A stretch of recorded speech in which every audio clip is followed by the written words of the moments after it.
constantly looking for the right words to describe my thoughts.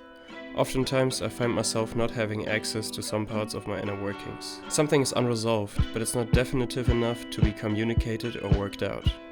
So I started talking to myself and grabbing a pen to write my thoughts down every time I caught myself being overwhelmed. And I'm overwhelmed as soon as I'm not in control, but that's something for another time. I started expressing without any intent and just letting the words leave me. When beginning this practice, it felt pretentious, like spelling out obvious matters. But then I was surprised. I said something out loud that I never admitted before. I became emotional when writing and only realized how tense I was after putting down the pen.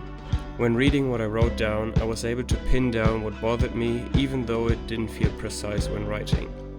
Thinking back on my self-talks and journal entries gave me a feeling of having dealt with my emotions and being able to turn my attention towards outside matters. But language is a system, and every system has its limits. Each time you put something into words, the concept loses some of its nuances, even when we don't communicate them to others, but try to understand them ourselves. We make our problems understandable and simpler to overcome them. Just like I said before, sometimes we can only try to make out the general direction of our emotions. Our brain does not remember every little detail picture perfect, but only what seems practically relevant in the moment. When translating feelings and thoughts into words, we condense our already filtered experiences further. There will always be the hardly explainable character of feelings. Oftentimes we just feel something without being aware.